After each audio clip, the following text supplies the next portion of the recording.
नमस्कार दोस्तों। इस वक्त हम देश में लॉकडाउन के चौथे चरण में हैं और उस देश की स्थिति देखने के बाद हमें ये आशंकाएं मिल रही हैं कि ये लॉकडाउन और आगे भी बढ़ सकता है। ना जाने कब तक बढ़ेगा, उसका हमें कोई अंदेशा नहीं है। लेकिन क्या लॉकडाउन से सच में कोई फर्क पड़ रहा है? क्या लॉकडाउन के बाद देश में कोरोना की स्थिति सही हुई है? इसी बीच हमारा आज का वीडियो है, जिसमें आपको देखने को मिलेगा कि कोरोना से जुड़ी क्या-क्या चीज़ें सच हैं और क्या-क्या झूठ। अब बात करें अगर कोरोना वायरस की, तो कोरोना वायरस है क्या? आम शब्दों में कहूँ तो कोरोना वायरस एक इन्फ्लुएंजा वायरस की तरह है। हम कोरोना वायरस यानी कोविड-19 को इन्फ्लुएंजा लाइक इलनेस की कैटेगरी में डाल सकते हैं, जिसमें सभी वायरसेस में समानताएं होती हैं। जैसे कि मॉर्टेलिटी रेट अबाउट 0.1%। ये अटैक करता है सीधे हमारे रेस्पिरेटरी ट्रैक्ट पर। कॉमन सिम्टम्स जैसे कि बुखार, खांसी, कमजोरी इत्यादि। और ये बाकी वायरसेस की तरह ही हवा, पानी या और भी कई माध्यमों से फैलता है। अब बात करते हैं कोरोना वायरस टेस्ट किट की, आरटी-पीसीआर। ये वो किट है जिससे हम पता कर सकते हैं कि कोई भी मरीज कोरोना पॉजिटिव है या नहीं। लेकिन देखने वाली बात ये है कि जब भी हम इससे अपना टेस्ट कराएं तो कोई भी डॉक्टर हमें ये नहीं बताता कि ये किट का निर्माण सिर्फ रिसर्च के लिए किया था, ना कि डायग्नोस्टिक पर्पस के लिए। ये बात कहाँ से पता चली? ये बात खुद इस किट के निर्माता कैरी मुलिस, जो कि एक नोबेल प्राइज विनर हैं, उन्होंने बताई थी।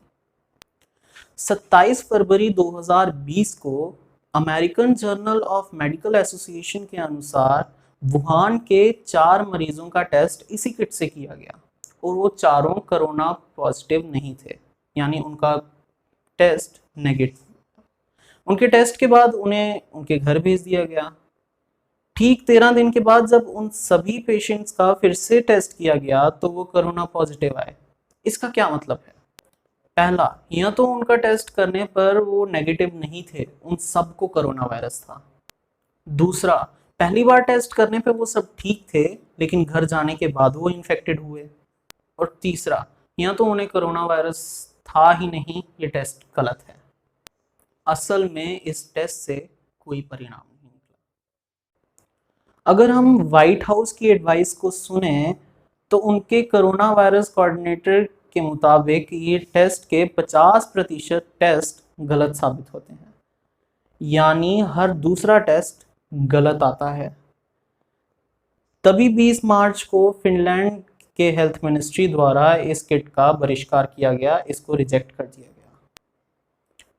5 March New England Journal of Medicine के मुताबिक अमेरिका का पहला कोरोना वायरस पेशेंट जब आया तो उसके जब नाक से सैंपल लिया गया तो वो पॉजिटिव आया, लेकिन जब उसके मुंह से सैंपल लिया गया तो वो नेगेटिव आया।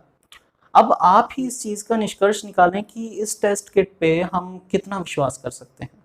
मेरे हिसाब से तो इस टेस्ट किट की विश्वसनीयता शून्य है।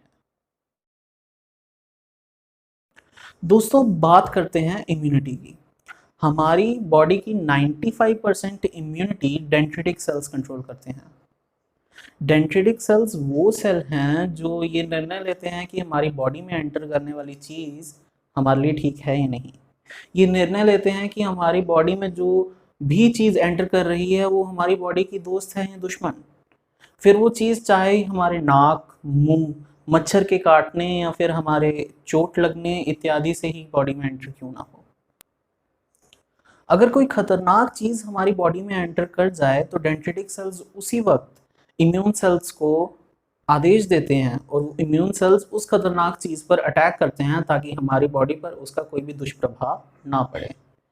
वो चीज़ कुछ भी हो सकती है, वायरस, पैथोजन, बैक्टीरिया, कुछ भी। ये हमारा निर्णय नहीं होता कि हमारी बॉडी के लिए क्या ठीक है या नहीं, ये निर्णय डेंड्रिटिक सेल्स का होता है। जब हमारे इम्यून सेल्स वायरसेस से लड़ रहे होते हैं तो तब हमारी बॉडी में कई चेंजेस आते हैं, जैसे कि बॉडी का टेम्परेचर बढ़ना या वीकनेस आना। इन सब से क्या होता है कि जब टेम्परेचर बढ़ता है तो हमारी बॉडी में एंटर हुए वायरसेस इनएक्टिव हो जाते हैं। डेंड्रिटिक सेल्स कंट्रोल करता है कि हमारी बॉडी का टेम्परेचर कब बढ़ना है। हमारी बॉडी का टेम्परेचर बढ़ना और वीकनेस आना कोई बीमारी के लक्षण नहीं है, यानी ये एक प्रोसेस है जिसके जरिए हमारी बॉडी में ही एंटर हुए वायरसेस से लड़ती है। अब आप जरा मेरे शब्दों पे गौर करें। जो लोग परफ्यूम, शैम्पू, साबुन, सैनिटाइजर और इनके जैसे कई केमिकल प्रोडक्ट्स का अधिकतम प्रयोग करते हैं, उनकी बॉडी के डेंड्रिटिक सेल्स आहिस्ता आहिस्ता नष्ट हो जाते हैं। हमें दिए जाने वाले वैक्सीन्स में वायरसेस का एक छोटा प्रोटीन होता है और उसी के साथ साथ उनमें डाला जाता है एल्यूमिनियम के कुछ सॉल्ट्स, और वो सॉल्ट्स डेंड्रिटिक सेल्स को अंधा बना देते हैं और एक समय ऐसा आता है कि डेंड्रिटिक सेल्स नष्ट हो जाते हैं। इसका निष्कर्ष ये है कि अगर किसी की बॉडी का टेम्परेचर बढ़ जाए और वो अपना कोरोना टेस्ट कराए और वो टेस्ट पॉजिटिव आए, तो मान लीजिए उस इंसान की बॉडी अपना काम ठीक से कर रही है। दोस्तों, बात करते हैं मॉर्टेलिटी रेट की। अगर हम गूगल पे worldmeter.info सर्च करें तो हमारे सामने ये डाटा आता है जिसमें अलग अलग देशों का मॉर्टेलिटी रेट बताया है, और अगर हम पूरे वर्ल्ड का मॉर्टेलिटी रेट देखें तो वो लगभग 6.5% के आसपास है। और वहीं दूसरी ओर New England Journal of Medicine के मुताबिक वो ग्राफ दिखा रहे हैं वो कोई और ही हकीकत दिखा रहा है।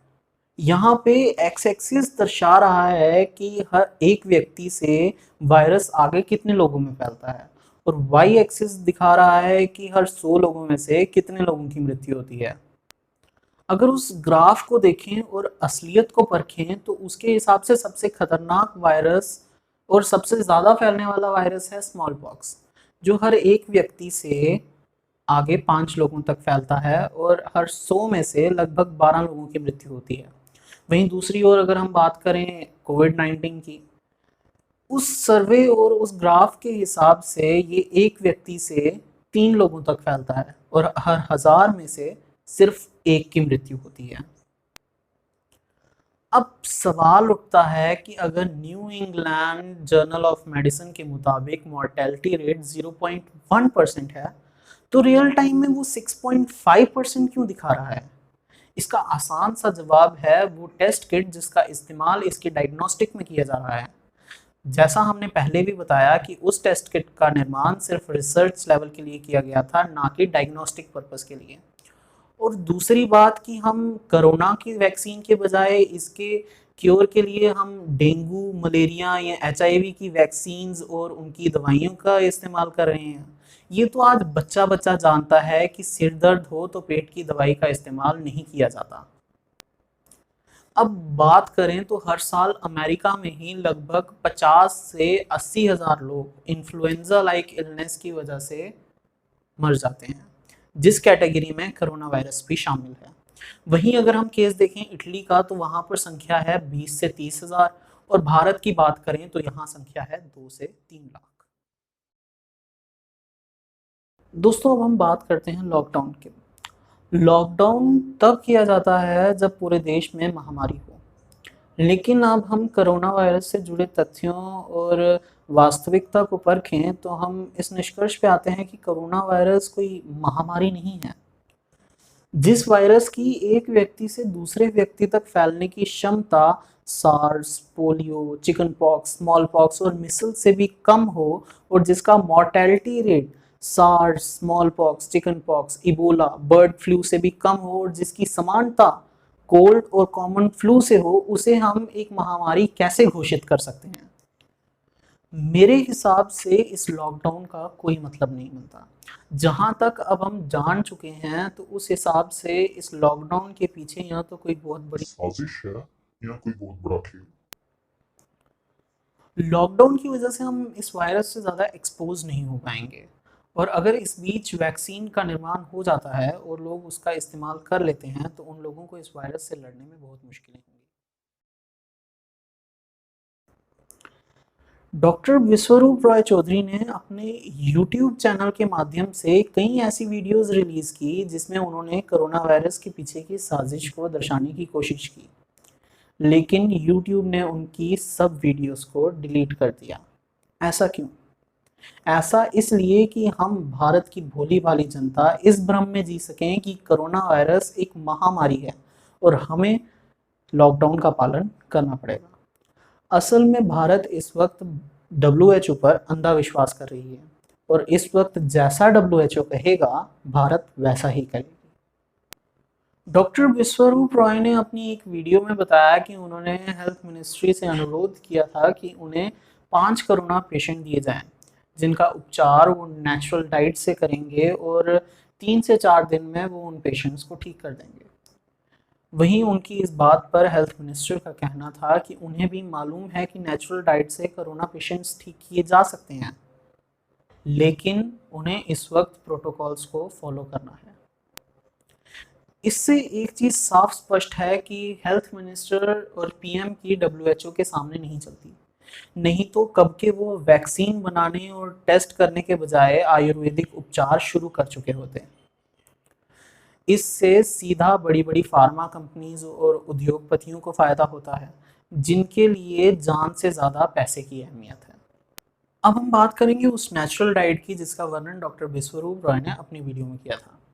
उसको इन्होंने 3 स्टेप डाइट का नाम दिया। उनका मानना है कि अगर आपको कोरोना वायरस से जुड़ा कोई भी लक्षण खुद में पाया जाता है तो आप इस डाइट का पालन करें। आप कम से कम 3 या से 4 दिन में बिल्कुल पहले जैसे स्वस्थ हो जाएंगे। अगर आपको हमारा ये वीडियो पसंद आया हो तो वीडियो को लाइक ज़रूर करें, कमेंट ज़रूर करें, और अगर आप फ्यूचर में भी ऐसा कंटेंट पाना चाहते हैं तो इस चैनल को सब्सक्राइब ज़रूर करें। धन्यवाद।